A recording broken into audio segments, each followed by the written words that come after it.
The Grand Hall of the Galactic Council shimmered with soft blue light. Hundreds of delegates from across the known universe had gathered for the most important peace summit in 300 years. The Velkorian Empire and the Zentari Collective had been at war for decades. Millions had died. Entire planets had burned. Today was supposed to end all of that. Ambassador Sarah Chun stood near the back of the hall, watching the proceedings with careful eyes. She was the first human to ever attend a Galactic Council summit. Earth had only made contact with alien civilizations 5 years ago. Humans were still considered a primitive species by most of the galaxy. They had no faster-than-light travel of their own, no energy weapons, no advanced technology. The other races tolerated human presence out of curiosity more than respect. Sarah did not mind. She had learned long ago that being underestimated was sometimes an advantage. The Velkorian High Chancellor, a tall being with gray skin and 4 arms, was approaching the signing table. Across from him stood the Zentari Prime Minister, a creature that looked like a giant praying mantis with golden eyes. Between them sat the peace treaty. 147 pages of carefully negotiated terms. 2 signatures would end the war that had killed more beings than the entire population of Earth. Sarah felt the tension in the room. Every delegate was holding their breath. This was history. This was the moment everything changed. She noticed movement in the corner of her eye. A figure was pushing through the crowd near the eastern entrance. The being was wearing the robes of a Zentari religious official, but something was wrong. The way they moved was too fast, too purposeful. Sarah had spent 15 years as a diplomatic security officer before becoming an ambassador. She knew how assassins moved. The figure pulled something from their robes. It was a ceremonial blade, curved and sharp enough to cut through bone. The assassin was heading straight for the Velkorian High Chancellor. Sarah did not think. She acted. She pushed through the crowd with a speed that shocked the aliens around her. They stumbled back, their slow reflexes unable to process what was happening. Sarah covered 30 meters in seconds. Her heart was pounding. Her muscles were burning. But she did not slow down. The assassin raised the blade. The High Chancellor turned, his 4 eyes widening in horror. He was too slow to react. His species had evolved on a low-gravity world with no predators. They had never needed fast reflexes. Sarah reached the assassin just as the blade began its downward arc. She grabbed the assassin's arm with both hands. The impact of their collision sent a shock wave through the hall.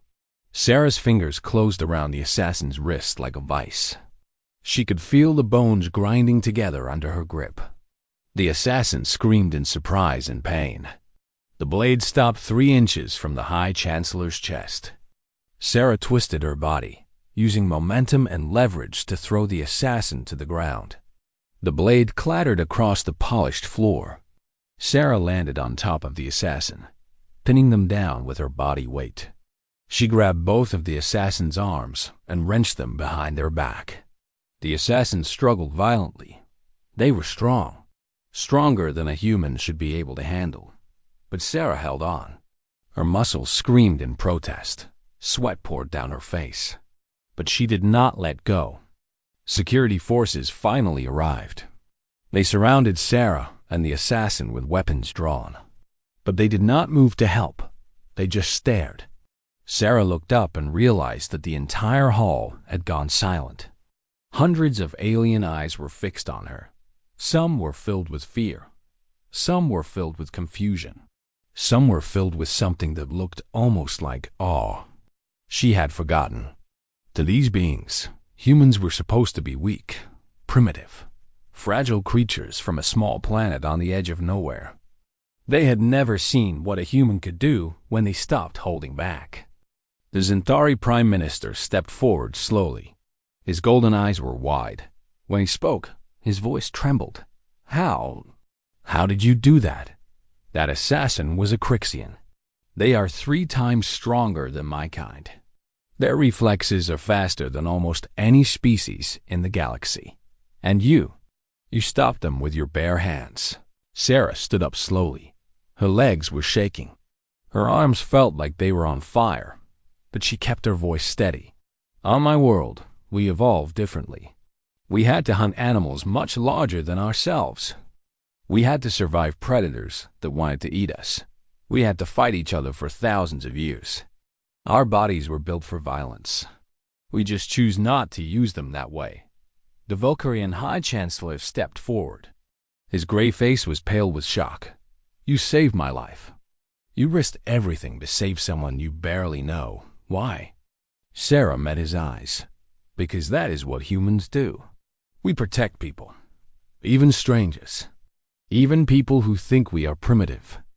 It is simply who we are. The hall remained silent for a long moment. Then the High Chancellor did something unexpected. He bowed. It was a deep formal bow that Sarah had only seen used between equals. I owe you a debt that cannot be repaid, Ambassador Chun. The Valkyrian Empire will not forget this. The Zentari Prime Minister also bowed. The Zentari Collective apologizes for this attack. The assassin was a radical who rejected peace. We will cooperate fully with any investigation. And we will remember that a human saved this summit when no one else could. Sarah nodded, accepting their words. But inside, she felt strange. She had not done anything special. Any human could have done what she did. They just did not understand that. The summit continued after the assassin was taken away. The treaty was signed. The war was officially over. But everything had changed. The way the delegates looked at Sarah was different now. There was respect in their eyes. And underneath that respect, there was a tiny spark of fear. Word spread quickly through the galaxy. The story of the human ambassador who had stopped an assassination with her bare hands was told and retold. Each version grew more dramatic. Some said she had killed the assassin with a single blow. Some said she had caught the blade between her palms. Some said she had moved so fast that no one had even seen her. Earth's status in the galactic community changed overnight. Suddenly, everyone wanted to know more about these strange beings from the small blue planet. Scientists requested samples of human DNA. Military leaders wanted to study human combat techniques. Diplomats began treating human representatives with a new level of courtesy. Sarah received messages from across the galaxy. Some were offers of alliance. Some were requests for protection. Some were simply expressions of amazement. She answered them all politely, but she felt uncomfortable with the attention. 3 weeks after the summit, she received a visit from the Galactic Council's chief historian. He was an ancient being named Thalarix, with skin like weathered stone and eyes that had seen thousands of years of history. I have been studying your species, Thalarix said, settling into a chair across from Sarah. I find myself deeply troubled. Sarah raised an eyebrow. Troubled? Why? Because nothing in our records prepared us for what you are. Thalarix pulled out a data tablet. Your species is not just strong. You are among the strongest in the known galaxy. Your endurance is unmatched. You can run for hours without stopping. You can survive injuries that would kill most other species. You can adapt to almost any environment.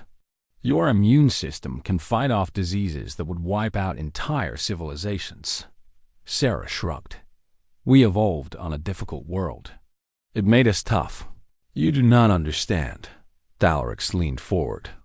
Most species in the galaxy evolved on gentle worlds. Worlds with stable climates, low gravity, few predators. They developed intelligence to solve problems, not to survive constant violence. But your world is a death trap. Extreme temperatures, powerful gravity, deadly diseases, predators everywhere. And yet you not only survived, you thrived. You conquered your planet. You spread to every corner of it. And then you started looking at the stars. Sarah was quiet for a moment. I never thought of Earth as particularly dangerous. Thalarix made a sound that might have been a laugh. Of course you did not, because you are human. To you, everything seems normal. But to the rest of the galaxy, your world is a nightmare. And you are the monsters who came from that nightmare. Sarah frowned. We are not monsters. No. Thalaric shook his head. You are not. That is what troubles me most. You have all this power, all this potential for destruction, and yet you choose to be kind. You choose to protect strangers. You choose to seek peace instead of conquest. I have studied your history. I know how violent your past has been. And yet, when you finally reached the stars, you did not come as conquerors. You came as friends. Sarah thought about his words. She thought about all the wars humans had fought, all the terrible things they had done to each other. And she thought about how hard they had worked to become better, to build a world where violence was the last option, not the first. We learned, she said finally. We learned that violence only creates more violence. We learned that cooperation is stronger than conquest. We learned that the measure of a species is not how much they can destroy, but how much they can build. Thalaric nodded slowly. And that is why I believe humans will change everything, not because of your strength, not because of your endurance, but because you have something that most species never develop. You have wisdom. You understand that true power is not the ability to destroy, but the choice not to. He stood up to leave. The galaxy is watching your species, Ambassador Chun. Some watch with fear, some watch with hope, but all are watching. What humans do next will shape the future of the known universe. Sarah walked him to the door. As he was leaving, she asked one final question. What do you think we will do? Thalaric paused at the threshold. His ancient eyes met hers. I think you will surprise us, again and again and again. That is what humans do. He left, and Sarah stood alone in the doorway. She looked up at the stars visible through the station's transparent ceiling. Somewhere out there was Earth, a small blue planet that most of the galaxy had never heard of until a few years ago. Now everyone knew about it. Everyone knew about the humans who lived there. The strange, violent, peaceful, terrifying, compassionate creatures who had emerged from a death world and chosen to be kind. Sarah smiled. The galaxy was right to watch humanity, not because humans were dangerous, but because humans were still learning who they wanted to be. And when humans learned something, they learned it all the way. The future was uncertain, but Sarah knew one thing for certain. Humanity would face whatever came next the same way they always had. Together, with their bare hands if necessary.